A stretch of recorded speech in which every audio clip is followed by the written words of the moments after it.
Vidarbha news Marathi, सकारात्मकतेचा शिलेदार। राष्ट्रीय किसान मोर्चा दिग्रसकडून मुख्यमंत्री व मंत्र्यांना निवेदन। शेतकऱ्यांच्या मागण्यांसाठी ठाम भूमिका।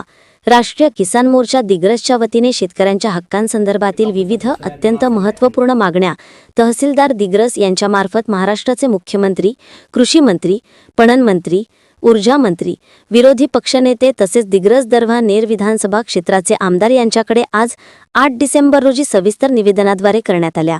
सध्या CCI मार्फत कापसाची आधारभूत किमतीनुसार खरेदी सुरू आहे, परंतु आपल्या इथे जे सोयाबीन खरेदी आहे, सोयाबीन खरेदीचं सेंटर नसल्यामुळे आपल्या इथे आधारभूत किमतीनुसार खरेदी होणं सुरू बाकी आहे। या संदर्भात माननीय सहाय्यक निबंधक साहेब पाठपुरावा करून कुठलं तरी एक FPO मार्फत काहीतरी खरेदी केंद्र सुरू करण्याचे ते प्रयत्नात आहेत। आता त्या प्रयत्नाला कितपत यश येते आपण त्यांचा पाठपुरावा सुरू आहे।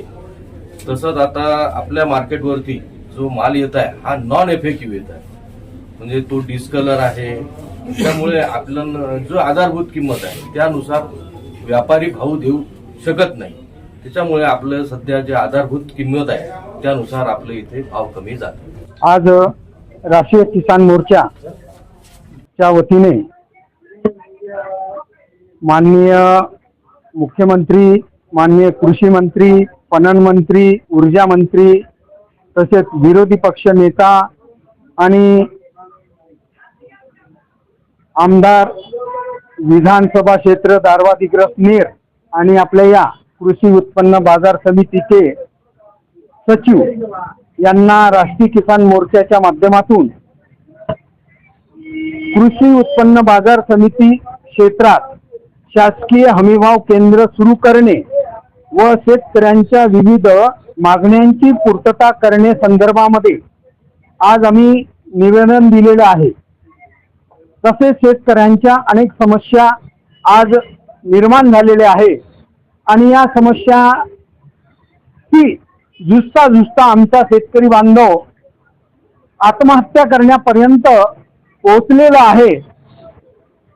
त्यामुळे आमच्या देशाचा, महाराष्ट्राचा शेतकरी वाचला पाहिजे आणि म्हणून राष्ट्रीय किसान मोर्चाच्या माध्यमातून हे निवेदन विविध मागण्यांचे आणि कृषी उत्पन्न बाजार समिती या ठिकाणी हमीभाव केंद्र सुरू करण्यात यावे यासाठी, तसेच APMC ऍक्ट 1963 अंतर्गत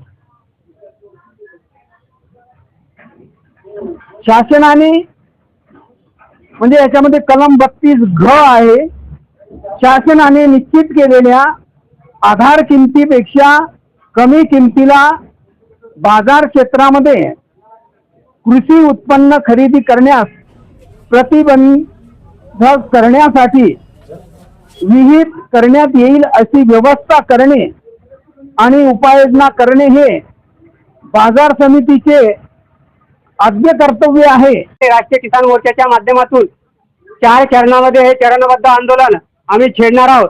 जर का आधारभूत किमतीच्या कमी जर कुठल्याही कृषी उत्पन्न बाजार समितीच्या प्रांगणामध्ये जर शेतकऱ्याचा माल खरेदी केला तर राष्ट्रीय किसान मोर्चाच्या माध्यमातून आम्ही या देशामध्ये, महाराष्ट्रामध्ये एक खूप मोठं असं उग्र आंदोलन छेडण्यात येईल आणि आधीच हा शेतकरी हा सुलतानी आणि आसमानी संकटामध्ये असताना सरकार, इथली महाराष्ट्र सरकार असो आणि केंद्र सरकार असो, हा शेतकऱ्याच्या भावनेशी खेळत आहे। शेतकऱ्याला कुठल्याही प्रकारला मोबदला न देता शेतकऱ्यांना आज शेतकरी हा देशोधडीला पोहोचलेला आहे। तरी जर शेतकऱ्याचा विचार जर इथली सरकार आणि इथली प्रशासन व्यवस्था नसेल करत असेल तर आम्ही राष्ट्रीय किसान मोर्चाच्या माध्यमातून या येणाऱ्या काळामध्ये चरणबद्ध आंदोलन करणार आहोत आणि इथल्या शासन आणि प्रशासनाला आम्ही फळो करून सोडल्याशिवाय राहणार नाही।